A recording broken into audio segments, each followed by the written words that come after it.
Puji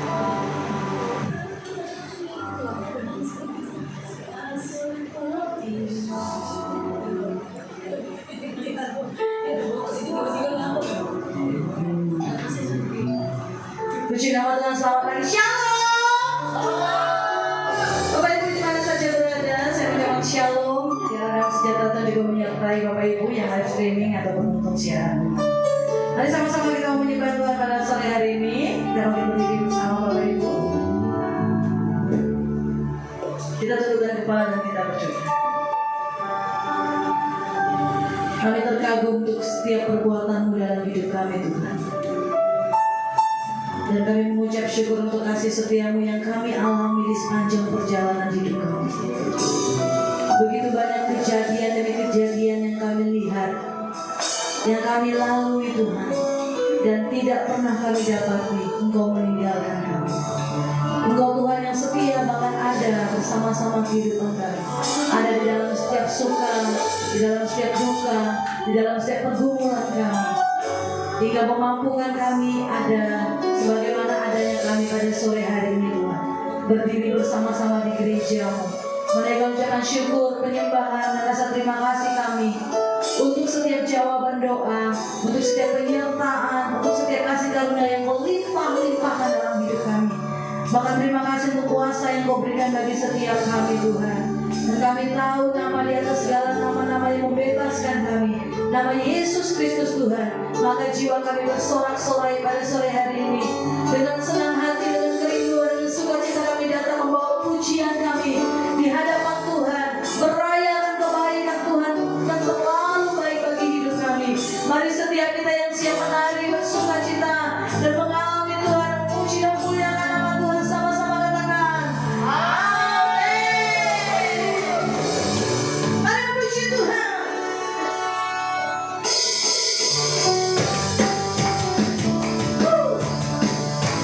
Selamat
Puji nama Tuhan, hatiku percaya.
Mari kita sama-sama siapkan hidup kita hari ini.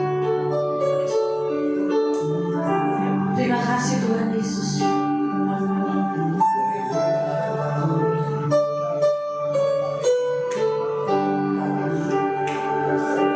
Terima kasih Tuhan.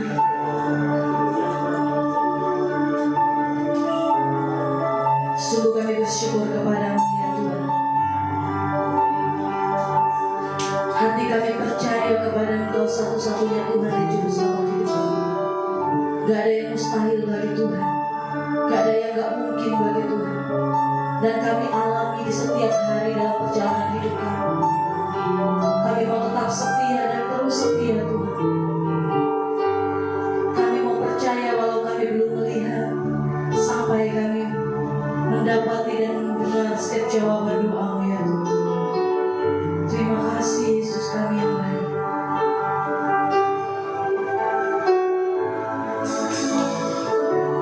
Kekuatan di hidupku, ku dapat di dalam-Mu. Kau teguhkan hatiku,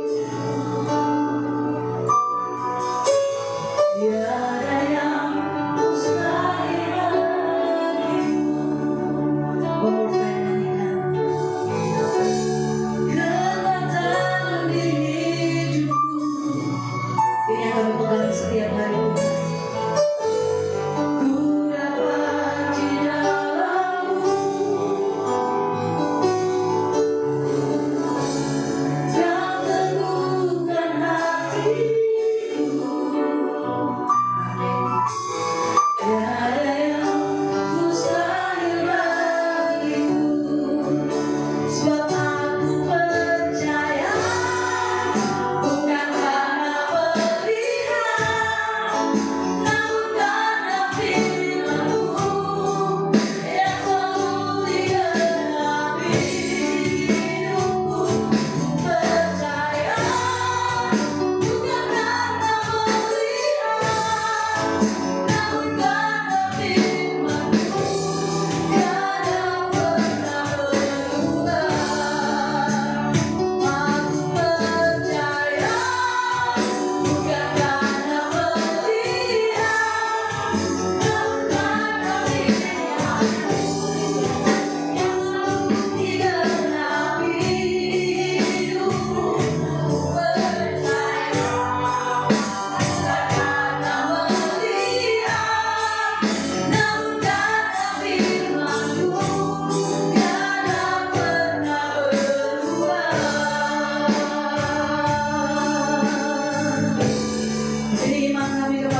bahkan yang tidak pernah timbul dalam hati kami ya Tuhan.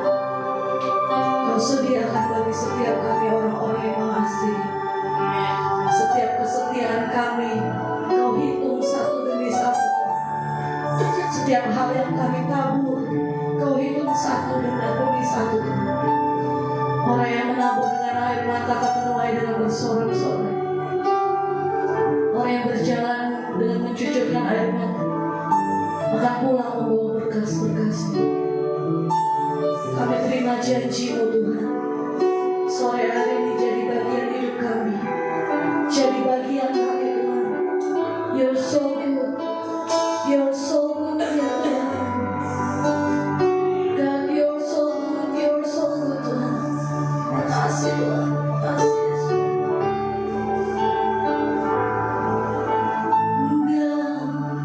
God, You're so good.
Adonai El Shaddai Beshem Yeshua HaMashiach, Allah Bapa, di dalam nama Yesus Kristus, kami cuma bisa datang sebagaimana kami ada ya Tuhan. Tidak ada yang ditutup-tutupi. Berbekal apa yang kami punya, apa yang ada pada kami datang Tuhan. Sebab firman-Mu mengatakan, marilah engkau yang letih lesu, aku akan memberikan kelegaan kepadamu. Terima kasih Tuhan. Dalam cara yang ajaib Engkau menyentuh satu demi satu, baik di ruangan ini maupun yang ada di online. Sebab kuasa-Mu tidak terbatas ruang dan waktu ya Allah. Kami hanya bermodalkan percaya dan kami memperolehnya. Sebab damai sejahtera yang melampaui segala akal Engkau mengaruniakannya ya Tuhan. Mari ya Allah, seperti kepada Israel Engkau berfirman, dengarlah hai Israel. Ini kami Israel rohani-Mu, kami menyediakan telinga untuk mendengar Tuhan, supaya berkenanlah Engkau kepada kami, berkenanlah Engkau kepada perenungan kami. Mari ya Tuhan, karuniakan hati yang lembut, hati yang taat, hati yang siap dibaca oleh kebenaran firman-Mu. Dan karuniakan hamba-Mu ini yang semakin berkurang, sehingga Engkau semakin bertambah, supaya kemudian hanya bagi-Mu. Tolong kami ya Tuhan, hanya kepada-Mu kami bersandar. Berfirmanlah Tuhan, sebab hamba-hamba-Mu ini mendengar. Di dalam nama anak-Mu yang kudus, Tuhan Yesus Kristus, Tuhan dan Juru Selamat kami berdoa. Kita percaya sama-sama katakan amin. Shalom. Doa itu Happy Valentine ya. Happy Valentine. Masih suasana pinky ya. Masih 14 Februari. Coklat, red rose, white rose. Tapi di atas semua itu Habas Salet Sharon, mawar dari Sharon yang lebih dari cukup untuk kita. Terima kasih kepada Pak Gembala, pertama-tama Ibu Gembala atas kesempatannya boleh percaya memberikan amanat untuk saya membawakan kebenaran firman pada hari ini. Dan juga tim musik tadi, terima kasih luar biasa. Apapun yang dihadapi, ini memang pasukan-pasukan yang tak pernah menyerah, yang berjuang terus, mau mentok di mana terobos, dan Tuhan selalu memberikan jalan, memberikan kemenangan. Bapak Ibu Jemaat, terima kasih juga atas kesempatannya. Berapa kali saya boleh membawakan khotbah, boleh bersabar dengan saya. Terima kasih. Kali ini kita akan masuk pada suatu tema ya. Di bulan ini adalah kelimpahan di dalam dunia nyata ya. Jadi kita tak hanya limpah yang mengawang-awang, tetapi mari kita menginjak bumi ya. Di minggu pertama Bapak Gembala sudah berikan satu tema kelimpahan di dalam kelemahan. Ya, ayat yang saya cukup rema adalah cukuplah kasih karuniaku bagimu, karena justru di dalam kelemahanlah kuasaku menjadi sempurna. Ini mengajarkan bahwa hikmat Tuhan bisa dibilang dunia menganggap suatu kebodohan, tapi sebaliknya hikmat dunia bagi Tuhan adalah suatu kebodohan. Bagaimana manusia yang lemah, kok kuasa Tuhan sempurna bagi dia? Ya itulah ya, karena kita sadar kita bukan apa-apa. Artinya suka nggak suka kita cuma bisa percaya dan membuka diri supaya Tuhan bekerja lewat kita. Kemudian dari minggu kedua Ibu Gembala mengupas tentang kelemahan di dalam kekurangan. Aku tahu apa itu kecukupan, aku tahu apa itu kekurangan, sehingga di dalam kekurangan sesungguhnya Tuhan menitipkan atau menyisipkan suatu bentuk kelimpahan, karena kita dibentuk untuk bersyukur. bersyukur, susah-susah gampang ya. Saya bersyukur. Saya bersyukur saya bisa berdiri. Saya bersyukur saya bisa bernapas. Yuk kita bersyukur kita bisa beribadah di sini. Ya lihat aja di negara-negara komunis ibadahnya harus nyanyinya itu harus setengah suara berbisik-bisik, jangan sampai kedengaran aparat. Ya terlepas dari bagaimanapun kondisinya, kita bersyukur kita bisa duduk dan sebagainya. Nah, di minggu ini bagaimana kita menjemput kelimpahan? Ya dengan iman. Ya menjemput kelimpahan dengan iman. Maka saya akan bahas tentang limpah karena iman. Ya ini kalau mau dapat PDF-nya silakan Bapak Ibu. Saya undang dulu Bapak Ibu semua kita baca 3 ayat yang lumayan banyak saya sering dengar bahasa maksudnya dalam khotbah berbahasa Indonesia, khotbah berbahasa Inggris juga ini banyak sekali. Ini ayat yang sangat remah.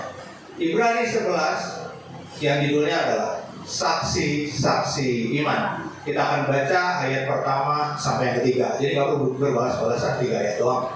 Oke, Ibrani 11 ayat yang pertama. 1, 2, 3. Iman adalah dasar dari segala sesuatu yang kita harapkan dan bukti dari segala sesuatu yang tidak kita lihat. Ayat 2. Sebab oleh imanlah telah diberikan kesaksian kepada nenek moyang kita. Ayat 13. Karena iman kita mengerti bahwa alam semesta telah dijadikan oleh firman Allah, sehingga apa yang kita lihat telah terjadi dari apa yang tidak kita lihat. Ya, luar biasa firman Allah. Maka khotbah di kali ini saya akan fokus kepada tiga poin ya. Kita ulang, kita baca dan kita coba nanti ulang-ulangi lagi gitu. Poin yang pertama, ku imani segala harapan di atas dasar firman. Nah, itu yang pertama. Poin yang kedua, bukti imanku adalah firman, bukan karena melihat. Nah, poin yang ketiga, imanku siap diuji untuk tekun menuju kelimpahan. Oke, kita kupas satu-satu poin-poin ini. Kelihatannya satu kalimat, tapi untuk memahaminya, kalau saya butuh seumur hidup sampai saat ini untuk memahami kesemuanya ini. Dan syukurlah Tuhan tambahkan terus. Oke, apa sih yang dimaksud dengan iman? Nah, apa iman itu? Maka kita lihat. Saya agak berhati-hati untuk karena Paulus bilang kepada Timotius, awasilah dirimu dan awasilah ajaranmu. Jadi saya berusaha supaya apa yang saya katakan ada dasarnya gitu ya. Saya berhati-hati. Maka saya akan memeriksa ke bahasa aslinya ya. Jadi ini bahasa aslinya. Jadi ada terjemahan Indonesia, kemudian ada bahasa Yunaninya. Nah di sabda.web dibantu ya. Iman tuh ini pistis. Nah bahasa aslinya pistis bisa berarti iman, kepercayaan, dan keyakinan. Kepercayaan yang kayak gimana? Maka saya coba lihat. Ada nggak sih peristiwa di Alkitab kata pistis ini muncul? Di internet itu sudah sangat terbantu Bapak Ibu. Jadi kita bisa studi sendiri, kita bisa bongkar sendiri, kita merasa perlu kritis, kita cari. Maka saya renungkan dari peristiwa di Alkitab. Jadi saya temukan ada kata yang sama atau pistis. Nah ini lumayan pakai komputer ya, nggak saya baca satu-satu, nggak mungkin banget ya. Kata yang sama atau pistis atau pistin ya, itu ada di Matius 9 ayat 29. Bunyinya, lalu Yesus menjamah mata mereka sambil berkata, jadilah kepadamu menurut imanmu. Ini kan kata-kata yang powerful ya kalau Tuhan Yesus yang ngomong. Cuma peristiwa apa sih kata ini keluar? Jadi imanmu nih. Nah ini saya bacakan aja ya. Ketika Yesus meneruskan perjalanannya dari sana, 2 orang buta mengikutinya sambil berseru-seru dan berkata, kasihanilah kami hai anak Daud. Setelah Yesus masuk ke dalam sebuah rumah, datanglah kedua orang buta itu kepadanya Dan Yesus berkata kepada mereka, percayakah kamu bahwa aku dapat melakukannya? Mereka menjawab, ya Tuhan, kami percaya. Ya, kalau lakukan, ya Tuhan, ku percaya. Nah sebenarnya kisah ini juga begitu. Dari mereka percaya, mereka dapat sesuatu. Saya lanjut. Lalu Yesus menjamah mata mereka sambil berkata, jadilah kepadamu menurut imanmu. Nah ini pistinnya tuh di situ. Jadi sama seperti yang dimaksud di Ibrani, jadilah kepadamu menurut imanmu. Apa akibatnya? Karena iman mereka ini, dua orang buta ini, maka meleklah mata mereka. Ya. Jadi di dalam hal ini iman artinya percaya. Ya, percaya, rasa percaya yang sungguh bahwa Tuhan dapat melakukan pengharapan kita. Saya ambil pengertian dari mana? Dari kisah tadi, dua orang buta yang disembuhkan oleh Tuhan Yesus, dan Tuhan Yesus bilang, jadilah seperti imanmu. Seolah-olah yang menggerakkan itu terjadi tidak hanya kuasa, tetapi iman, rasa percaya. Nah, kita melihat jadi ya, kita punya nggak percaya seperti itu? Gimana kita punya percaya seperti itu? Apa itu di zaman dulu aja, zaman sekarang udah berbeda? Sebetulnya enggak. Sebetulnya akan berulang kali. Ada pahlawan-pahlawan iman. Ya, kita bisa nggak mendapatkan rasa percaya iman yang seperti itu? Nah, kenapa harus ada iman? Kenapa harus ada iman? Kan Tuhan Maha Kuasa, ya sudah, Dia ada, silakan, terserah, Dia yang tahu yang terbaik untuk kita. Kenapa harus ada iman? Nah, saya mencari tahu dengan cara dibalik. Bagaimana kalau iman kita kurang atau tidak ada? Ya. Nah,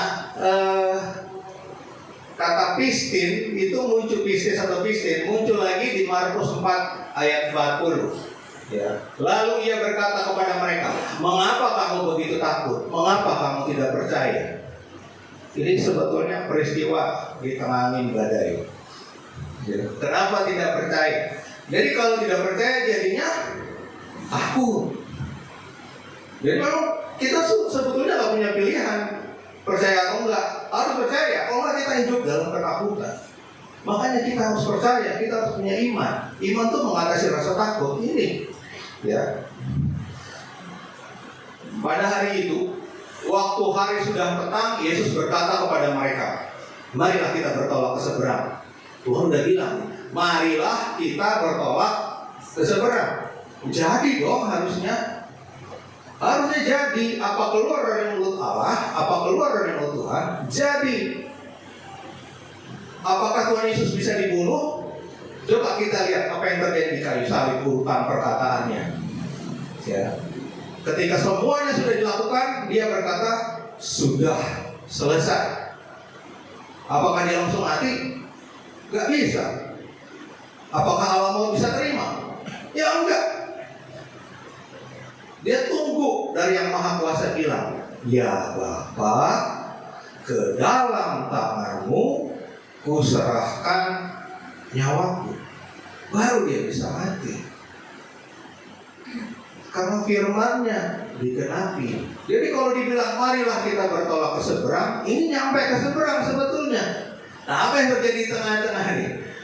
Ayat yang ke-36, Markus 4 ayat 36. Mereka meninggalkan orang banyak itu lalu bertolak dan membawa Yesus. Ya udah ikutin tuh, bertolak dan membawa Yesus. Kita udah ikutin, kita sudah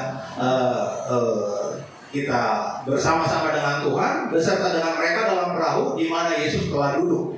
Jadi bersama-sama dengan Tuhan, dan perahu-perahu lain juga menyertai dia. Lalu mengamuklah taufan yang sangat dahsyat dan ombak menyembur masuk ke dalam perahu. Lagunya, bila topan keras melanda hidupmu, bila putus asa dan letih lesu, hitunglah berkatmu. Apa ya? Hitunglah, ya saya lupa, maaf. Tapi ingat aja ada lagu itu ya. Menyembur masuk ke dalam perahu sehingga perahu itu mulai penuh dengan air. Nah, kita bisa lihat air ini kekhawatiran, masuk. Pada waktu itu Yesus sedang tidur di buritan di sebuah kilang. Maka murid-muridnya membangunkan dia dan berkata kepadanya, Guru, engkau tidak peduli kalau kita binasa. Nah ini kan gambaran kita ya. Kalau kita dalam keadaan sesuatu digoncang, udah dibilangin jangan khawatir, udah dibilangin kalau dalam kelemahan kuasa Tuhan sempurna, udah dibilangin dalam kekurangan justru Tuhan akan menggunakan kita mencukupkan orang lain. Tetap Tuhan, bagaimana ini? Guru, engkau tidak peduli kalau kita tidak binasa. Jelas-jelas Yesus sama mereka. Tuhan sama mereka. Mereka udah mengalami Immanuel dalam arti fisik yang benar. Kita mengalami Immanuel di dalam rohani. Mereka mengalami Immanuel dalam arti fisik. Tapi mereka kenapa tidak ada kepercayaan yang ada Tuhan di situ. Dia udah berfirman. Kenapa tidak percaya? Dan kenapa Yesus tidur? Kenapa Yesus tidur? Lagi di tengah topan, kenapa dia tidur? Kan gampang alasannya. Karena dia percaya pada pemeliharaan Bapaknya. Kalau belum waktunya, ya belum waktunya. Gitu. Demikian juga orang Kristen harusnya dibebaskan dari rasa takut akan mati. Kalau memang belum waktunya, belum waktunya. Karena bagi kita hidup adalah menghasilkan buah, dan hidup adalah Kristus, mati adalah keuntungan. Mau hidup mau mati, nggak tahu kita mau pilih yang mana. Kalau dikasih hidup kita jalani dengan maksimal. Tiba-tiba dipotong terus kita mati dengan bangga. Kita tahu mau kemana. Tuhan, kerjaan saya sudah selesai. Begitu di sorga sana kita dikasih mahkota, lemparkan lagi mahkota itu di kaki Tuhan. Ini Tuhan persembahkan untukmu. Jadi seharusnya sederhana itu, tidak terjebak rasa takut mati. Nah ini guru, engkau tidak peduli kalau kita binasa. Ya sebenarnya peduli. Kalau dia tidur, dia tenang-tenang aja, berarti tidak akan binasa sebetulnya. Tapi namanya orang panik ya. Ia pun bangun. Mungkin dari sisi Tuhan kita, Yesus adalah 100% manusia dan 100% Tuhan ya. Jadi 100% manusia lagi tidur di bawah langsung ya menghardik angin itu dan berkata kepada danau itu, diam, tenanglah. Lalu angin itu reda dan danau itu menjadi teduh sekali. Kan saya ingat khotbahnya Pak Gembala ya. Kita kan punya identitas. Kita kan punya identitas ilahi. Kita anak-anak Bapa di surga. Dengan identitas itu kita punya kuasa. Ini yang Tuhan Yesus contohkan. Dia tahu dia siapa, sehingga dia memilih, sehingga dia tahu tidak perlu takut sama angin badai sekalipun ya, karena dia tahu identitasnya. Diam, tenanglah. Lalu angin reda dan danau itu menjadi teduh sekali. Ini sosok orang yang punya iman. Ya, Tuhan Yesus mencontohkan, kalau punya iman, diam, tenanglah. Kita berseru kepada topan, diam, tenanglah. Dia akan diam, dia akan tenang. Tapi Bapak Ibu pernah kepikir nggak? Yang dibentak ini siapa sebetulnya? Yang dibentak itu ketidakpercayaan para murid-murid.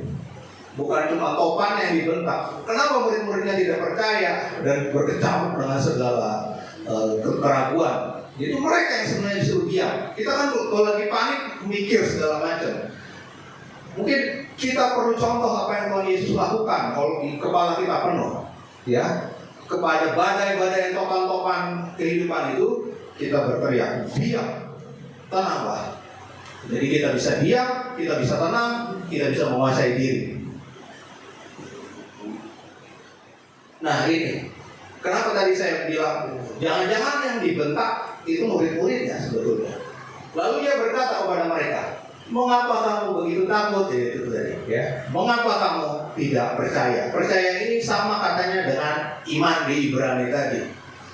Akibat dia punya iman, hidup dalam ketakutan. Kalau tidak mau takut gimana? Milikilah iman. Terus bagaimana bila iman kita terpelihara? Jadi terpeliharanya pistis itu akan menyebabkan kita menjadi tenang. Tuhan Yesus di tengah badai tidur. Ya, mungkin kita di tengah badai masih harus belajar untuk tidur tenang. Di tengah badai kita masih berpikir bagaimana caranya. Ya. Kita sudah tidak perlu khawatir. Kalau kita sudah lakukan yang terbaik, pergi tidur, sudah tidur, tenang.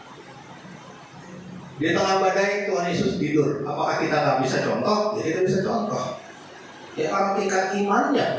Ya. Tingkat iman kayak begitu bukan untuk dikagumi, dia kan Tuhan. Beda sama kita. Enggak, dia 100% manusia. Dia menjadi sampel. Dia memberi contoh bahwa kita bisa sampai di tingkat itu. Gitu loh. Suatu kali ketika panik, teman-teman saya tuh selalu ngelihat saya terus, kok bisa sih lu tenang? Ya jawaban saya sederhana. Kalau panik selesai persoalan. Nah, kalau repot-repot itu langsung ada jalan keluar. Kan kita butuh tenang untuk berpikir. Kalau kita sudah selesai berpikir, ya sudah. Ya, jadi bagian yang ini kita serahkan pada Tuhan. Jadi ketika Tuhan Yesus tidur, itu masih tahu sesuatu. Apa sih yang mau dikhawatirkan? Mau di tengah topan dunia sekalipun, apa yang mau dikhawatirkan? Nah, dengan terpeliharanya iman, Kristus, itu kita mengalami atau kita bergerak dalam kuasa. Iman yang membuat Tuhan bekerja sama dengan kita, dia melakukan bagiannya. Mujizat. Itu kan ada lagunya ya. Kuasa-Mu terlebih besar, Tuhanku terlebih besar, tak pernah terlambat janji-Mu ya Tuhan, menolong hidupku. Nah, percaya nggak? Percaya? Karena kita menyerahkan kepada Tuhan, di atas hambatan kita, kuasa Tuhan terlebih besar. Sekalipun iblis berperkara, tapi dia sudah kalah, sudah jatuh dari langit, Tuhan terlebih besar. Jadi kita sudah tidak takut sama siapapun. Ya, apabila Allah di pihak kita, ya kenapa kita harus takut? Siapakah lawan kita? Gitu. Tapi bagaimana Allah di pihak kita? Kitanya aja percaya nggak percaya. Iya, ini proses. Saya juga mengalami proses. Tapi kita akan mengalami makin percaya, bukan naik turun. Berat kalau kita naik turun. Nah, apa tujuan kita beriman? Ibrani 11 ayat yang ke-6. Tetapi tanpa iman tidak mungkin orang berkenan kepada Allah. Sebab barang siapa berpaling kepada Allah, ia harus percaya bahwa Allah ada dan bahwa Allah memberi upah kepada orang yang sungguh-sungguh mencari Dia. Makanya itu yang saya tegaskan, iman gak beriman bukan pilihan, harus beriman Bapak Ibu, harus beriman supaya Allah berkenan. Dan kita hidup dari perkenanan Allah. Yes. Kita mau bikin siapa yang berkenan. Saya kadang melihat manusia itu akan menghamba, tinggal pilih menghamba dirinya sendiri, menghamba orang lain, atau menghamba kepada Tuhan. Tinggal pilih. Ketika kita memilih menghamba kepada Tuhan, maka kita akan dikoreksi, kita akan dibenahi, kita akan dibentuk, ya, sesuai dengan kedewasaan rohani. Makin dewasa rohani kita jadi anak yang bukan anak-anak gampang. Sebab Tuhan menghajar dan menyesah orang yang diakuinya sebagai anak. Kita dapat pembentukan ketika rohani kita udah makin matang, semakin matang. Bukan semakin lama semakin mudah kehidupannya. Ya. Untuk mereka yang mungkin baru lahir baru merasakan pertobatan, itu memang manis sekali. Kemudian Tuhan kasih mujizat, Tuhan kasih kemudahan awal-awal. Tapi makin lama kita akan jadi anak yang makin dewasa. Jadi yang kita kejar perkenanan Allah. Iman ini yang bikin orang berkenan kepada Allah. Bagaimana kita menyembah Tuhan? Iman kita main di sana. 2-3 orang berkumpul atas namaku, aku ada di tengah-tengah mereka. Ya. Bagaimana kita membangun di dalam doa, dalam bahasa lidah, iman main di situ. Ya. Kalau nggak pakai iman, apa yang kita doakan? Jadi ya, iman main di sana, iman. Ketika kita menafsirkan bahasa lidah, iman juga main di sana. Jadi ini yang iman membuat Allah berkenan kepada kita. Nah, ini tujuan iman. Jadi bukan semata-mata keinginan kita, tetapi semata-mata perkenanan Tuhan. Coba ulangi Bapak Ibu. Semata-mata perkenanan Tuhan. Penting nih, karena kita pegang ini tiap saat. Kenapa harus perkenanan Tuhan saja dan jangan keinginan? Yakobus 1 ayat 14 bilang, tetapi tiap orang dicobai oleh keinginannya sendiri karena ia diseret dan dipikat olehnya. Jadi hati-hati sama keinginan kita. Bukan keinginan kita yang harus dipuaskan. Kita cari tahu Tuhan berkenannya apa. Cari tahu Tuhan berkenannya apa. Lewat firman, lewat diskusi dengan saudara seiman, lewat pembimbing, lewat Pak Gembala. Kemudian apa pentingnya perkenanan Tuhan? Mazmur 51 ayat 6. Sesungguhnya Engkau berkenan akan kebenaran dalam batin dan dengan diam-diam Engkau memberitahukan hikmat kepadaku. Jadi kita tahu mengenal Tuhan itu yang Tuhan berkenan. Mengenal Tuhan jadi kerjakan apa yang Dia mau. Nah, bagaimana iman itu meliputi satu sifat yang namanya setia. Ya, dengan iman kita percaya, kita setia. Kalau bahasa Inggris itu faith, faithful, penuh iman, penuh kepercayaan, tapi juga penuh kesediaan. Itu ya. Ini apa ya? Saya jadi ingat. Nah, ini ada lagu nih. Kini aku berserah pada rancanganmu bagiku.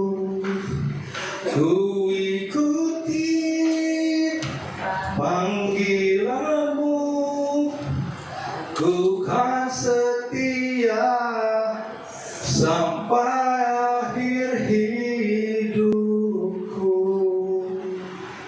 Pakai iman, setia sampai akhir hidup. Karena Tuhan lihat di langkah yang terakhir. Nah, berat ini. Tuhan lihat di langkah yang terakhir. Jadi kita pelihara, sungguh-sungguh pelihara. Dan iman, dengan iman. Oke, kita coba ulang ya Bapak Ibu ya. Poin yang pertama, ku imani segala harapan di atas dasar firman. Poin yang kedua, bukti imanku adalah firman, bukan karena melihat. Yang ketiga, imanku siap diuji untuk tekun menuju kelimpahan. Nah, di poin yang pertama ini ayatnya adalah, jikalau kamu tinggal dalam aku dan firmanku tinggal dalam kamu, mintalah apa saja yang kamu kehendaki. Nah, ini lanjutannya saya potong aja biar pendek. Maka akan diberikan kepadamu, itu lanjutannya. Nah, dasar harapan kita adalah iman. Ngapain berharap? Nah, kita boleh berharap. Dan iman kita letakkan dasar itu di atas iman. Ya. Dasar yang disebut sebagai kata dasar ini adalah hypostasis, artinya dasar, hakikat atau kenyataan. Saya ingat ketika kapan tahu gitu dengar dalam bahasa Inggris, faith is the substance of all things we hope for. Kenapa dia pakai substance ya? Harusnya foundation. Karena saya pikirkan, bahasa Indonesia, dasar, foundation. Tapi daripada saya pusing-pusing ke bahasa Inggris, ya saya aja ke bahasa aslinya. Bahasa Inggris juga nerjemahin bahasa aslinya. Nah ini, makanya saya jadi tahu, selain dasar, isi dari yang kita percaya itu juga ada di iman. Maka kenyataan yang terjadi itu juga dari iman. Ini dari kata hypostasis. Ya. Hypostasis ini juga diterapkan untuk satu hakikat tidak pribadi ya. Tuhan juga digunakan kata hypostasis. Nah intinya apa sih dasar kita untuk berharap? Yang pertama ya dasar yang teguh, ya Yesus Kristus. Ya karena ada tulisannya Yesus, kau dasar yang teguh, amanku bersamamu. Yesus, kau dasar yang teguh, ku percaya akan firman-Mu. Ku percaya akan firman-Mu. Nah, itu. Jadi Yesus dasar yang teguh. Harapan kita letakkan di atas Yesus. Kemudian diletakkan juga di atas firman Tuhan. Itu tadi, jikalau kamu tinggal di dalam aku dan firmanku tinggal dalam kamu, mintalah apa saja yang kamu kehendaki dan kamu akan menerimanya. Ya, syaratnya jikalau tinggal di dalam Kristus dan firman ada di dalam kita. Jadi harapan kita nggak aneh-aneh. Ya, kita akan menerimanya. Nah, yang ini apa ya? Kini aku percaya tiada yang mustahil bagimu. Kuasamu kuatkanku, dasarku berharap. Cuma itu dasar kita berharap, kuasa Tuhan. Karena kita nggak bisa apa-apa. Kita nggak bisa apa-apa. Ngejaga mood bagus dari pagi sampai nanti malam mau tidur aja belum tentu kita berhasil. Tapi kita berharap sama Tuhan. Kita berharap sama Tuhan. Jadi harapan untuk didasari oleh iman, ya sesuai dengan kehendak Tuhan ya, harus sesuai dengan kehendak Tuhan. Kemudian mengandalkan Tuhan, menaruh harapan pada Tuhan. Kita udah belajar ini dari Yeremia 17 ayat 7 ya. Kemudian harapan itu juga didoakan. Nah, Yakobus 4 ayat 2b, kamu tidak memperoleh apa-apa karena kamu tidak berdoa. Bah, Tuhan Maha tahu. Kenapa kita harus perlu berdoa? Ya udahlah. Kalau Tuhan udah bilang kamu tidak peroleh apa karena kamu berdoa, artinya kita perlu berdoa. Ya udah berdoa aja. Bicara. Untuk kebutuhan dasar mungkin iya ya.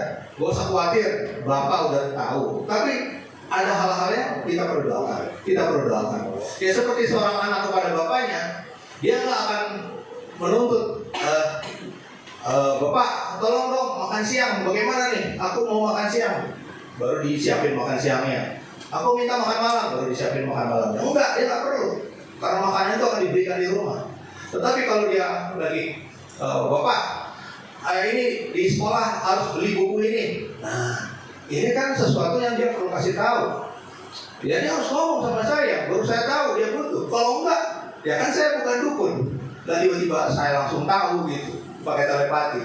Ya, demikian juga, walaupun Bapak kita di surga Maha tahu, tetapi dia merindukan suatu bentuk komunikasi yang bagus. Nah, mari kita berkomunikasi, mari kita berdoa. Ya, jadi kita juga biasa mengkoreksi semua kelakuan kita. Kita koreksi sudah sesuai nggak ya dengan firman Tuhan. Tuhan, barusan saya begini, bagaimana?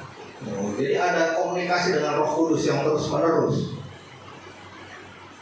Nah, untuk harapan yang didasari iman, jangan bergantung pada manusia, jangan bergantung kekuatan sendiri, jangan menjauhkan hati dari Tuhan. Nah, ini kita tahu ini bikin terkutuk nih.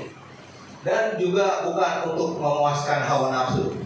Nah, Yakobus 4 ayat 3 bilang begini, atau kamu berdoa juga, tetapi kamu tidak menerima apa-apa karena kamu salah berdoa. Sebab yang kamu minta itu hendak kamu habiskan untuk memuaskan hawa nafsumu. Nah, ini kan keras banget ya dibilang. Udah berdoa tidak menerima karena salah berdoa. Saya berdoa sesuai firman. Firman bagaimana? Saya lihat di Alkitab, Daud istrinya 8, saya minta 10. Terjadikah? Saya kasih contoh yang ekstrim aja. Maksudnya nanti kan kita bisa tarik dengan hal-hal yang lain. Jangan mentang-mentang ada kisah-kisah yang tidak bagus yang oleh tokoh-tokoh di Alkitab, terus kita main tiru-tiru aja. Ya. Nah, kalau salah berdoa ya nggak akan dapat, karena Tuhan udah tahu duluan yang kamu minta itu hendak kamu habiskan untuk memuaskan hawa nafsumu.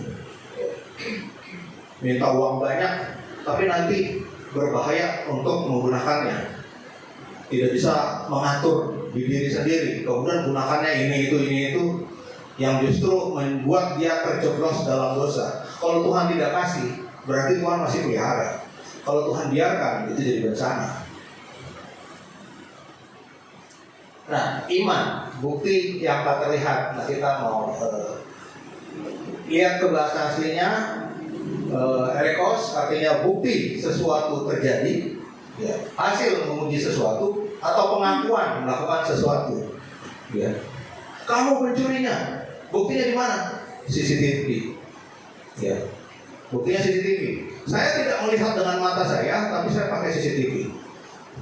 Atau ada 2 orang melihat dia yang ambil, kalau saya pakai kesaksian orang lain, saya tidak melihat. Ya, bukti yang membuat kita yakin ini pelakunya. Itu bahasa ini tuh bicara tentang seperti itu. Bukti sesuatu terjadi. Bukti persetujuan apa bentuknya? Oh, ada tanda tangan. Oh, tanda tangannya betul nggak? Asli nggak? Nah, bukti. Jadi itulah iman. Bukti dari sesuatu yang tidak kita lihat. Nah, bagaimana iman menjadi bukti? Percaya bahwa kita telah menerima apa yang kita minta dan doakan. Itu fungsinya iman. Kalau udah minta dan doakan, percaya bahwa kita sudah menerimanya. Saya dalam beberapa kali berdoa syafaat mendoakan sesuatu, ya. Saya nggak langsung lihat ini untuk orang lain. Saya nggak langsung lihat hasilnya, tapi berbulan-bulan kemudian Tuhan jawab doa itu. Itu untuk orang lain, apalagi buat saya. Jadi percayalah bahwa kita sudah menerimanya. Masalah kapan itu masalahnya Tuhan. Tetapi kalau sudah harapan berdasarkan firman, kita sudah pakai iman, ya kita udah dapat. Masalah kairos Tuhan, masalah yang lain. Sabar menanti. Begitu. Kalau misalkan lagi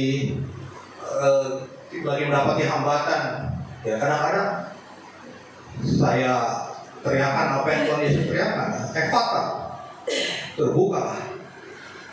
Sedikit yang bahasa Aram di Alkitab itu sedikit ya. Beberapa kata di Alkitab bahasa Aram tuh ditulis apa adanya. Saya yakin kalau memperkatakan ini dengan iman mesti kuasanya nggak main-main. Contohnya efata, untuk membuka, efata, kemudian untuk membangkitkan. Kayak kalau iman kita lagi seret-seret, saya anggap kan Tuhan Yesus bilang kalau milikilah iman seperti kanak-kanak. Maka saya ingat ada kejadian Tuhan Yesus membangkitkan seorang anak perempuan. Bahasa kata-kata yang diucapkan, Talita, kum, hai anak, bangkit. Jadi kalau saya dalam keadaan down begitu, saya pengen punya iman kayak anak-anak, ya saya bilang begitu, Talita, kum. Jadi memang itu bahasa yang persis keluar dari mulut Tuhan Yesus disertai dengan iman. Harapan saya kita dapat kuasa yang berbeda. Apa saja yang kamu minta doakan, percayalah bahwa kamu telah menerimanya, maka hal itu akan diberikan kepadamu. Iman adalah bukti sehingga kita tidak mengandalkan pada jasmani. Kalau Bapak Ibu misalnya bilang, Pak, kita pakai logika aja deh Pak, bagaimana mungkin begini. Ya Bapak Ibu, apalagi saya sekolah lama-lama itu bukan untuk bilang lampu ini nyala karena Tuhan berkehendak demikian. Gak bisa. Sekolah saya itu supaya saya dijelasin lampu ini nyala tanpa pakai kata Tuhan. Coba. Saya sekolah bukan supaya bilang kenapa pesawat ini terbang karena Tuhan berkehendak. Gak bisa. Saya sekolah supaya saya bisa menjelaskan kenapa ini pesawat bisa terbang. Kalau pesawat jatuh kenapa? Karena Tuhan telah menyelesaikan hitungan takdir orang-orang ini. Enggak bisa saya ngomong begitu. Ini pesawat jatuh kenapa? Entah skrup yang lepas, entah karena getaran, entah karena apa. Jadi saya dilatih lebih lama untuk jangan pakai Tuhan. Bagi saya memang berat. Sampai akhirnya saya sampai pada titik saya mulai belajar beriman, saya melihat penyertaan Tuhan. Karena setinggi-tinggi kita sekolah, kita makin ngerti ilmu pengetahuan itu sebatas panca indera. Contohnya begini, ini saya pencet begini, slide akan pindah. Nah, pakai panca indera, bagaimana ngejelasinnya? Apa yang keluar dari benda ini? Gak ada yang kelihatan pakai mata, ada yang kerasa sama kulit, ada angin-angin. Gak ada. Terus kenapa saya percaya? Karena ada hal yang di luar panca indera, ada hal-hal yang tidak dijelaskan. Di situ saya ngerti. Ya. Iman harus ada di orang percaya. Karena nggak bisa dia mengerti semuanya. Untuk memahami Allah tidak mungkin. Jadi iman membantu kita untuk memahami. Iman adalah bukti sehingga kita tidak mengandalkan mata jasmani. Sebab hidup kami ini hidup karena percaya. Ini juga masih digunakan kata pistis. Hidup karena percaya, bukan karena melihat. Nah, tadi kan lagunya. Ya, namun, nah, itu betul-betul. Tetapi ada satu kejadian ketika Yesus menampakkan diri kepada murid-muridnya. Thomas tidak ada. Kedua kali menampakkan diri, Thomas tidak ada. Baru kata Thomas, sampai dia menunjukkan luka di tangannya, luka di lambungnya, sampai aku bisa menusukkan jariku ke luka di tangannya, sekali-kali aku tidak percaya. Akhirnya Tuhan Yesus datang menampakkan diri. Ayo, sini, cucukkanlah jarimu ke luka-lukaku. Nah, di situ Thomas tersungkur, ya Tuhanku dan Allahku. Nah, Tuhan Yesus mau bilang sama kita, berbahagialah mereka yang tidak melihat namun percaya. Artinya dibandingkan para rasul, kita masuk orang-orang yang berbahagia karena kita percaya walau tidak melihat.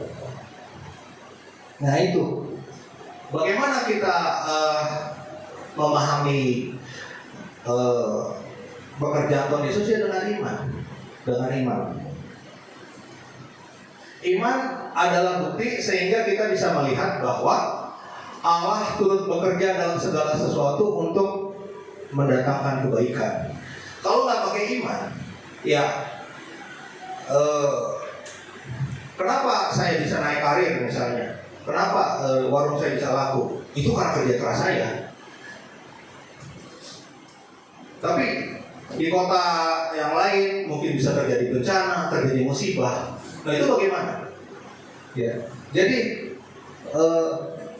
dengan iman kita bisa melihat pemeliharaan Allah di dalam hidup kita, pemeliharaan Allah dalam hidup orang-orang lain.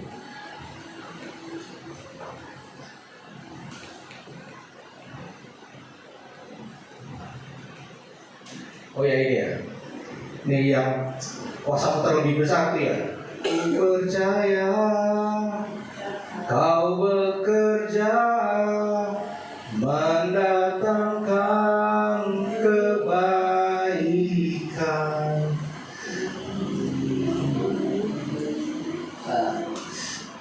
Iman menjadi bukti apabila harapan kita ada di atas dasar firman. Jadi kalau kita sudah meletakkan harapan kita dasar firmannya benar, iman yang bicara. Tunggu, iman.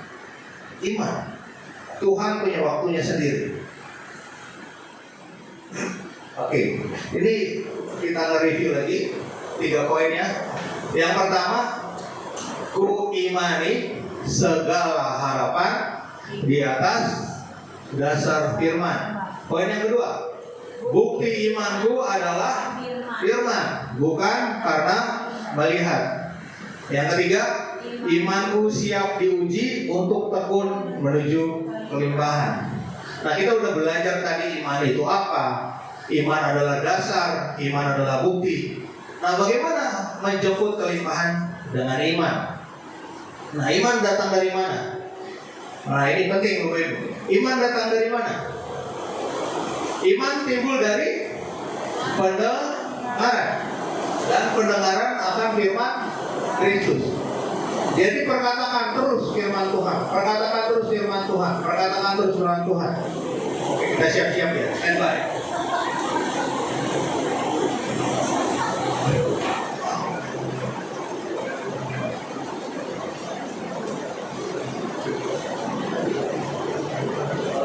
Perkirakan ya. Oke.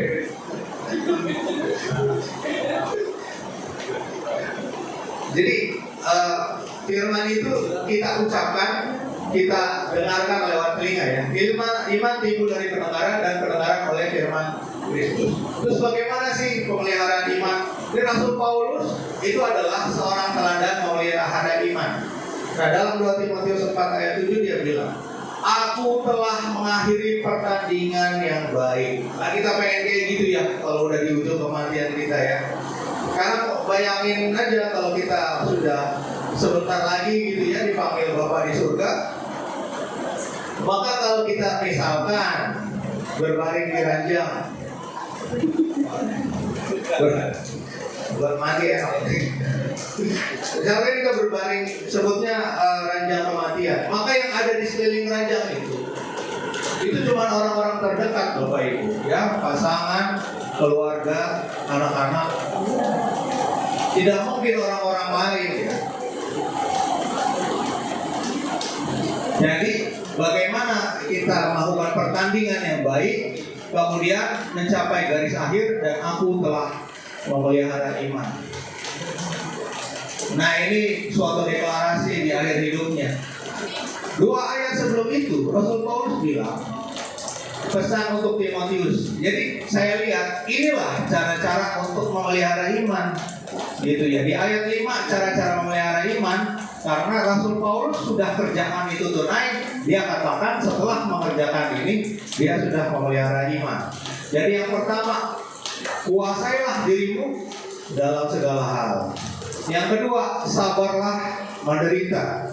Yang ketiga, lakukanlah pekerjaan pemberita Injil dan tunaikanlah tugas pelayananmu.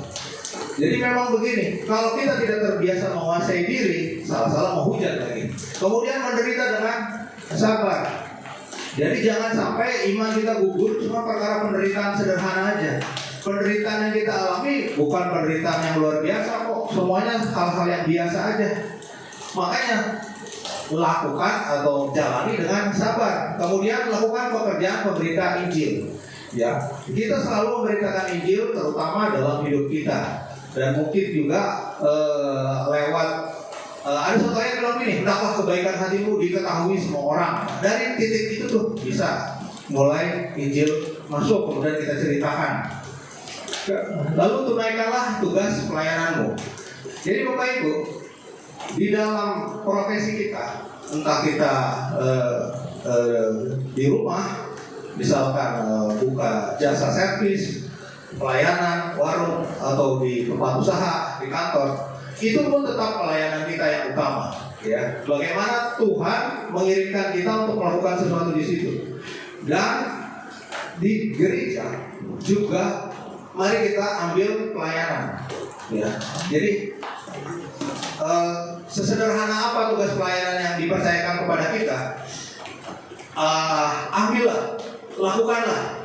Ya, karena Tuhan lagi membantu kita membentuk sesuatu yang baru di situ.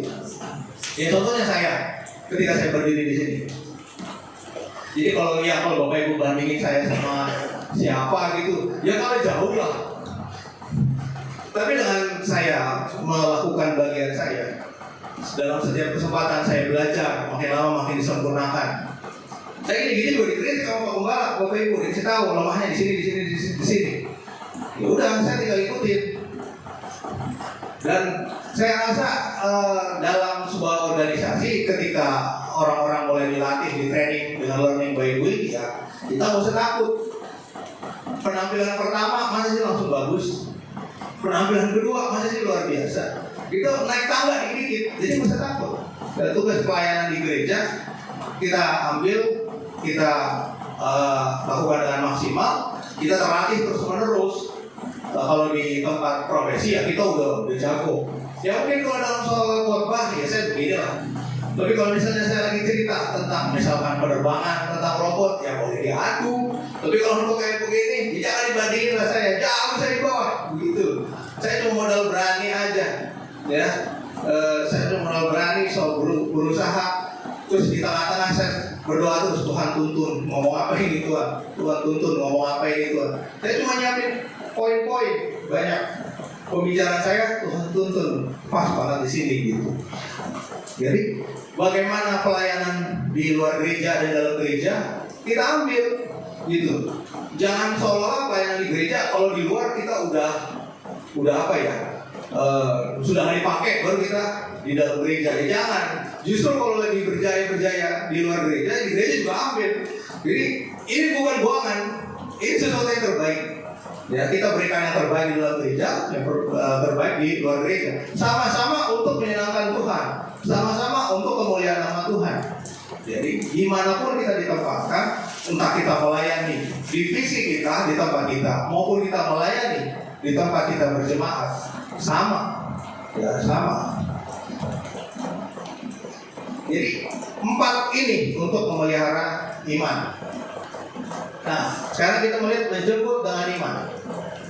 Nah, ini saya minta Bapak Ibu baca karena ini nih bagaimana menghubungkan iman ke kelimpahan. Yakobus 1 ayat 2 sampai 4, iman dan hikmat. Ayat 2, 1, 2, 3. Saudara-saudaraku, anggaplah sebagai suatu kebahagiaan apabila kamu jatuh ke dalam berbagai-bagai pencobaan. Sebab kamu tahu bahwa ujian terhadap imanmu itu menghasilkan ketekunan. Ayat berikutnya, dan biarkanlah ketekunan itu memperoleh buah yang matang, supaya kamu menjadi sempurna dan utuh dan tak kekurangan suatu apapun. Ini yang merah ini kan pengertian dari kelimpahan, Bapak Ibu. Sempurna, utuh, dan tidak berkekurangan.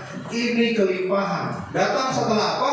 Setelah iman diuji. Setelah iman diuji, apa yang terjadi? Kita jadi tekun. Maka dengan tekun kita jemput kelimpahan. Karena ini Tuhan sudah kasih tahu. Dalam pendewasaan rohani iman kita akan diuji. Ya.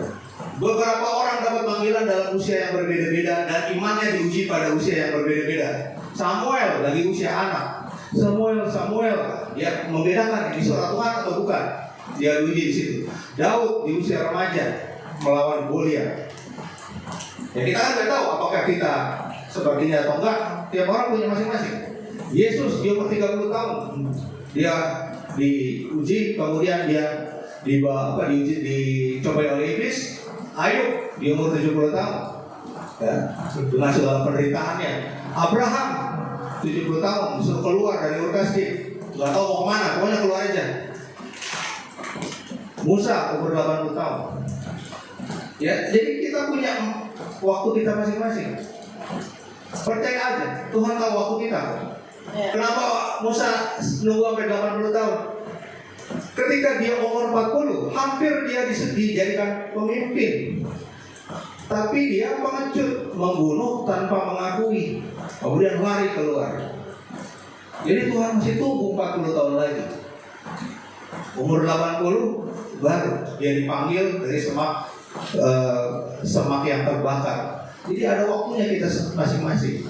Nah, ujian iman akan menghasilkan ketekunan. Nah, ini buah ketekunan adalah kelimpahan. Cirinya sempurna, utuh, tak kekurangan suatu apapun. Kita baca sama-sama sekali lagi. Sempurna, utuh, tak kekurangan suatu apapun. Ini cuma bisa diperoleh dengan iman. Sampai iman diuji jadi tekun. Maka ada ayat di Daniel, kita tidak akan menemukan sesuatu yang kita bisa dakwakan ke Daniel kecuali dalam hal ibadahnya kepada Allahnya. Jadi orang Kristen susah banget dicari celahnya kecuali dalam hal ibadahnya kepada Allahnya. Dalam bekerja selalu maksimal, dia ngerti berbuat yang terbaik seolah untuk Tuhan bukan untuk manusia. Jadi yang diserang cuma tinggal ibadahnya kepada Allahnya. Ya karena ini orang Kristen imannya diuji, ujungnya adalah tekun. Sekarang kalau begitu, bagaimana harapan apa aja yang bisa kita imani berdasar firman?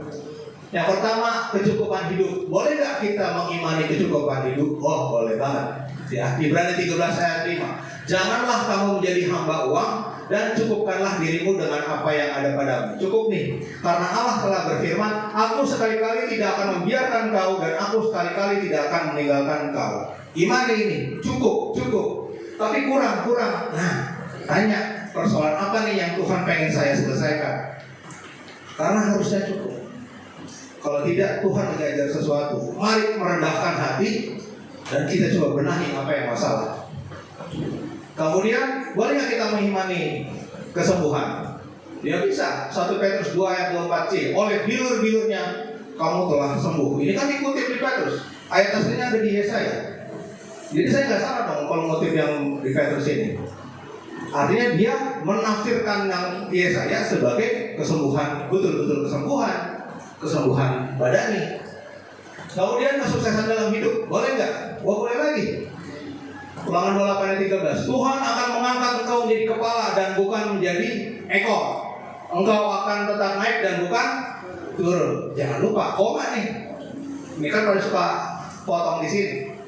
Apabila kan term and condition apply.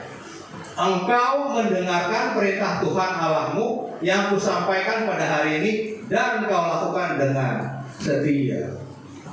Jadi ada dong buat yang kita lakukan. Jadi iman kita berdasarkan betul-betul oleh firman, bukan potong di sini.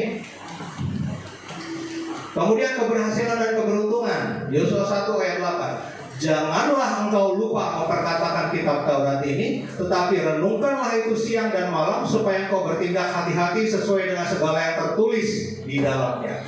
Sebab demikian perjalananmu akan berhasil dan engkau akan beruntung. Apakah hoki itu alkitabiah? Ya kerjakan persyaratannya. Jadi keberuntungan juga alkitabiah. Kalau persyaratan dikerjakan, perkatakan Taurat no. Kemudian renungkanlah siang dan malam. Terus bertindaklah hati-hati sesuai dengan yang tertulis di dalamnya. Tuhan memberikan keberuntungan. Ini terusnya. Kerjakan yang ini, jangan minta yang bawahnya aja. Maunya berhasil, maunya beruntung, tapi atas-atasnya lupa. Kemudian pemulihan keluarga.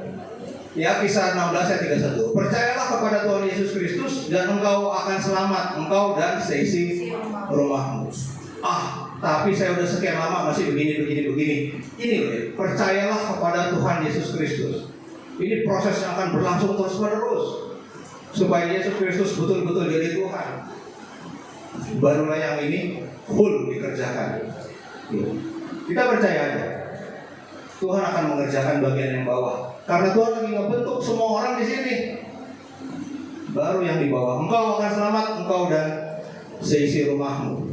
Bukan urusan kita untuk bertanya, aku kan sudah percaya, aku kurang apa lagi? Enggak, tetap percaya. Nanti Tuhan akan bekerja di bawah. Kemudian kuasa doa sepakat. Dan lagi aku berkata kepadamu, jika 2 orang daripadamu di dunia ini sepakat meminta apapun juga, permintaan mereka itu akan dikabulkan oleh Bapakku yang di surga. Sebab di mana 2 atau 3 orang berkumpul dalam namaku, di situ aku ada di tengah-tengah mereka. Ini yang penting, berkumpul di dalam nama Tuhan. Ini harus dipastikan gitu. Jadi kuasa doanya sepakat. Oke, 3 poin yang disampaikan. Ya, kita ulangi yang terakhir. Poin yang pertama, kuimani segala harapan di atas dasar firman. Jadi semua harapan letakkan di situ ya. Firman, hanya firman. Kalau udah tahu melenceng dari firman, jangan paksakan. Udah, lepaskan. Yang kedua, bukti imanku adalah firman. Begitu baca lagi. Bukti imanku adalah firman, bukan karena melihat. Kalau melihat pusing nanti. Pusing. Ya. Tuhan udah bilang begini, karena kita tidak mampu memikirkan semuanya sampai rinci-rinci. Saya aja nggak bisa jelasin kenapa kalau saya pencet ini itu sekarangnya pindah. Karena prosesnya panjang, di sana, dari situ. Nggak mungkin saya bisa jelasin. Makanya kan saya percaya aja, pencet-pencet terpindah. Ya, tentu dalam kehidupan juga begitu. Kalau Tuhan bilang bagian ini pasti ke sana, di tengah-tengahnya itu nggak akan paham kalau mau dijelasin semuanya. Percaya aja. Kemudian bagian yang tahan uji yang ketiga, imanku siap diuji untuk tekun menuju kelimpahan. Jadi siap diuji Bapak. Kita nggak bisa jadi anak rohani terus-terusan. Kita nggak bisa jadi bayi rohani terus-terusan. Bahkan dari bayi, kalau dikasih baju nggak diganti yang baru, bajunya akan rusak karena badannya expand, mengembang. Anak-anak juga akan tambah tinggi. Jadi nggak bisa itu terus. Kita juga sama. Beban kita nggak bisa yang itu lagi. Karena iman kita akan bertumbuh dan kita akan mengalami hal-hal yang makin lama makin luar biasa. Ya, 3 poin ini mudah-mudahan membangkitkan sesuatu yang remah di kehidupan Bapak Ibu sekalian. Haleluya. Oke, saya undang tim musik ke depan. Kita saat teduh.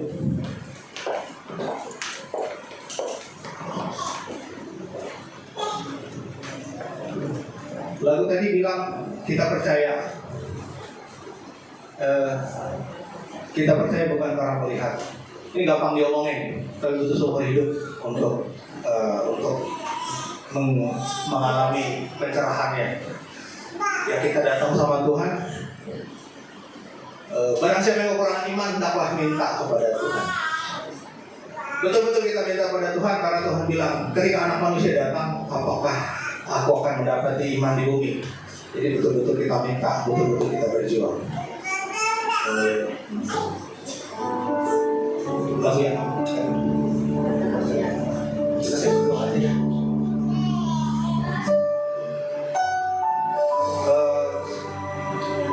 Sambil tim musik menyanyi dengan suara pelan, kita tundukkan kepala, kita satu dulu, kita berdoa. Abah, Bapa, di dalam nama Yesus Kristus, sebab Engkau yang Maha Kuasa, Adonai Sebaot, kami begitu terbatas.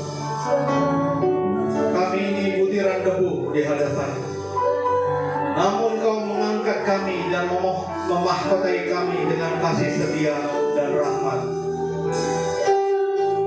Bapa, hamba-Mu ini penuh dengan kekurangan, telah berusaha secara maksimal memberitakan kebenaran firman. Namun di atas keterbatasan itu, hamba-Mu ini percaya, bahkan kami semua percaya, Roh Kudus di tiap-tiap orang akan menerjemahkan semua firman sesuai dengan segala yang dihadapi oleh setiap Bapak Ibu yang hadir maupun yang dalam online. Mari ya Tuhan, kami ini tidak tahu bagaimana kami harus percaya. Kami ini manusia biasa yang banyak menghadapi dera dan cobaan dalam kehidupan. Dalam banyak hal kami menyangka cobaan ini datang dari Allah. Namun ternyata cobaan ini datang karena kami sendiri. Tuhan, ampuni kami Tuhan. Mari Tuhan berikan pengertian. Kami bukan Ayub yang diberikan cobaan karena Tuhan tahu kemampuan Ayub. Mungkin kami seperti Daud yang mengalami masalah karena dia sendiri salah berzina dengan Bathsheba. Kiranya kami bisa membedakan apakah kami ini Ayub, apakah kami ini Daud. Dan seperti Daud datang kepadamu minta ampun Tuhan. Izinkan kami datang kepadamu minta ampun Tuhan. Kami mohon maaf bahwa kami menuduh Engkau mencobai kami, padahal Engkau tidak pernah mencobai siapapun. Kami ini dicobai oleh keinginan-keinginan kami. Maka berikan kami hikmat Tuhan untuk membedakan bahwa kami harus bertobat, bahwa kami harus menyerahkan semuanya kepada Tuhan, bahwa kami harus melihat semuanya dari kacamata firman, bukan keyakinan kami sendiri. Tuhan, tolong Tuhan, kalau Tuhan tidak tunjukkan, siapa lagi yang mampu meyakinkan tiap hati ya Tuhan. Mari ya Roh Kudus, Engkaulah penolong sejati, Engkau yang membuat pertobatan sejati. Mari ya Tuhan, hamba-Mu ini berdoa di dalam nama Yesus Tuhan. Buka semua hati-hati yang merindukan kebenaran firman-Mu Tuhan. Semua yang pulih untuk mendapati hidup yang semakin berkenan kepada Tuhan.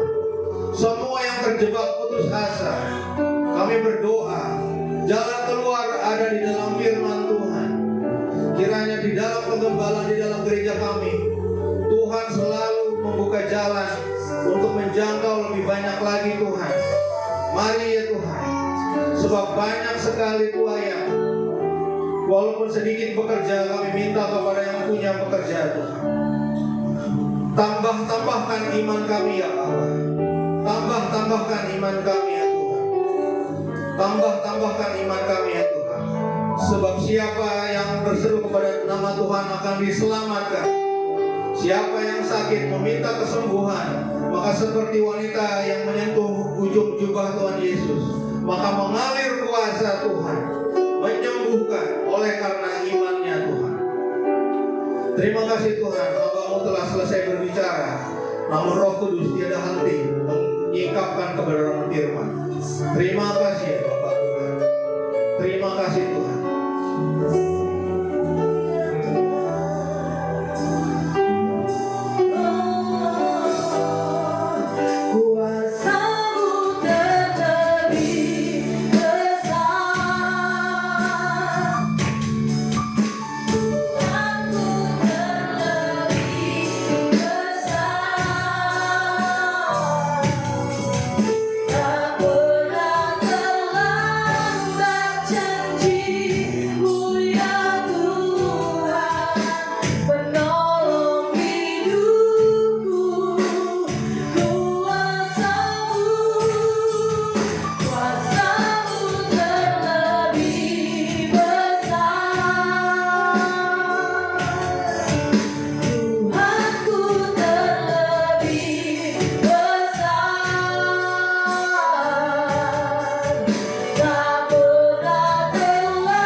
Berbuah lebat Tuhan, dan buah yang kami hasilkan, berbuah manis yang dapat kami impartasikan di lingkungan kami, dalam hidup kami, keluarga kami, bahkan di pekerjaan kami. Kami mau lakukan yang terbaik Tuhan dimanapun kami berada, seperti kami melakukannya untuk Tuhan dan demi kemuliaan nama Tuhan. Terima kasih Bapa yang baik di dalam sorga. Kau berkati hamba-Mu Pak Jimmy Mulyadi Tuhan berlipat-lipat kali ganda dalam pekerjaan dan pelayanan serta keluarganya. Terima kasih Tuhan. Bahkan sebentar lagi ya Bapa, kami juga rindu memberkati pekerjaan Tuhan di tempat ini dengan persembahan. Tuhan, seberapapun yang kami kasih, kami tahu kami beri yang terbaik Tuhan dari apa yang kami miliki. Dan ketika kami menabur di tempat ini, kami tahu kami menabur di tanah yang subur, maka Tuhan mengembalikannya berlipat kali ganda dalam usaha pekerjaan kami, dalam studi pendidikan kami, bahkan dalam setiap rencana-rencana kami. Tuhan memberkatinya. Dijawab nama Tuhan Yesus Kristus. Mari setiap kita yang siap menabur dengan penuh sukacita, sama-sama katakan amin.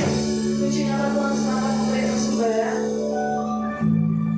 Sambil persembahan dijalankan, kita akan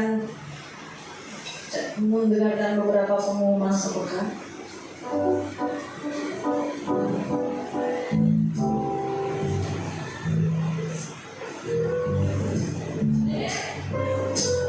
Kota Sepekan Gereja JKI Bethlehem Tanjung Priok Jakarta Utara, Minggu 16 Januari. Kami seluruh pelayan Tuhan Gereja JKI Tanjung Priok Jakarta Utara mengucapkan terima kasih kepada Bapak Jimmy Mulyadi yang telah memberikan kabar baik dan sukacita kepada kami semua. Tuhan Yesus memberkati Bapak, kerjaan dan pelayanan Bapak. Bagi jemaat Tuhan yang rindu dilayani dalam pelayanan penyerahan anak baptisan selam tahun seling bimbingan pranikah, pemberkatan nikah, pemberkatan rumah kantor dan lain-lain, pelayanan orang sakit, pelayanan pelepasan, pelayanan kedukaan, dapat menghubungi Bapak Gembala atau pelayan Tuhan yang ada. Kami juga mengucapkan selamat ulang tahun atas ulang tahun kelahiran atau ulang tahun pernikahan Bapak Ibu Tuhan Yesus memberkati. Kegiatan rutin Gereja GKI BTP Tanjung Priok Jakarta Utara, rumah doa dan pemuritan diadakan setiap hari Jumat jam 7 malam. Rumah doa diadakan Jumat pertama dan ketiga, pemuritan diadakan Jumat kedua dan keempat. Berarti Jumat ini kita pemuritan ya Ibu, apa rumah doa? Jumat ini jam 7 malam kita ada rumah doa di tempat ini Bapak Ibu, di lantai 1 Gereja GKI BTP.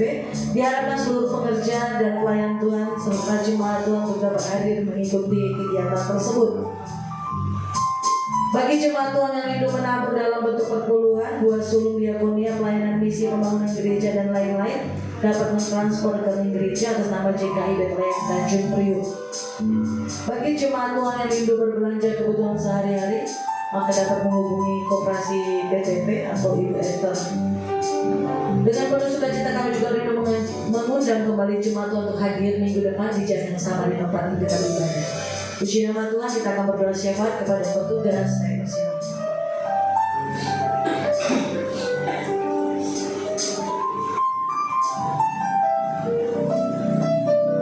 Mari Bapak Ibu kita tundukkan kepala, kita bersatu di dalam doa. Bapak terima kasih, kami bersyukur Tuhan buat malam hari ini. Engkau Bapa yang sungguh baik dan sangat baik di dalam kehidupan kami. Malam hari ini Kau mengingatkan kami tentang iman ya Tuhan. Iman adalah dasar dari segala sesuatu yang tidak. Iman adalah dasar dari segala sesuatu yang kita harapkan dan bukti dari segala sesuatu yang tidak kita lihat. Bapa terima kasih ya Tuhan. Biar dalam kehidupan kami mempunyai iman kepadamu ya Tuhan. Dan kami tetap percaya Tuhan. Dalam hari lepas hari kami tahu Tuhan Kau Allah yang sungguh sangat baik. Terima kasih buat firman-Mu ya Tuhan, yang meneguhkan kami dan menguatkan kami ya Apa. Kami harus mempunyai iman yang sejati kepadamu ya Tuhan. Dan kami terus berharap dan menyerahkan kehidupan kami dengan iman percaya kami kepadamu ya Tuhan. Terima kasih Bapa, terima kasih Tuhan. Biar benih firman ini ya Tuhan tetap tertanam, bertumbuh, bahkan berbuah lebat dalam kehidupan kami ya Allah. Terima kasih Bapa yang sungguh baik. Kami bawa hamba-Mu Tuhan, Bapak Jimmy Mulyadi yang sudah menyampaikan kebenaran firman-Mu.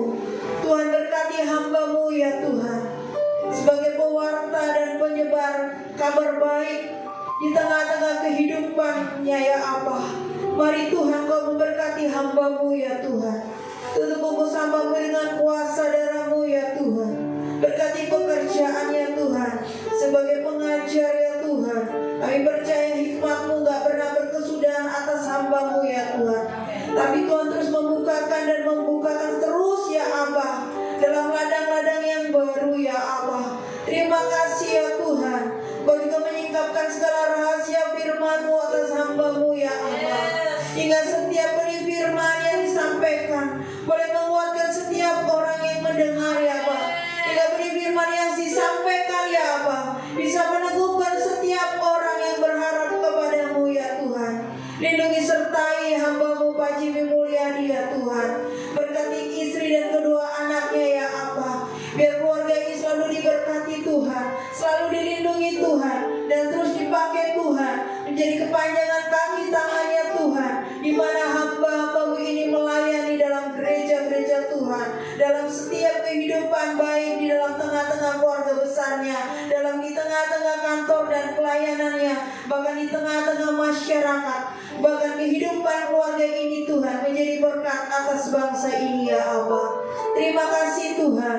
Kau memberkati Bapak Gembala di tempat ini ya Tuhan, Bapak Iksan Ferdinand Palopo Tuhan. Kau berkati sebagai gembala yang terus berdiri atas gereja-Mu Tuhan di tempat ini. Kami percaya Tuhan Kau memberkati hamba-Mu ya Tuhan. Hati-Mu Tuhan, pikiran-Mu ya Abah, letakkan itu semua kepada hamba-Mu ya Abah. Hingga dalam pengembalaannya ya Tuhan, bukan keinginan hatinya ya Abah, tapi keinginan-Mu atas gereja-Mu di tempat ini ya Abah. Karena kami tahu ini proyek-Mu Tuhan yang Tuhan percayakan buat hamba-Mu Iksan Ferdinand Palopo untuk mengembalakannya ya Tuhan. Terima kasih Bapak, terima kasih. Lindungi sertai hamba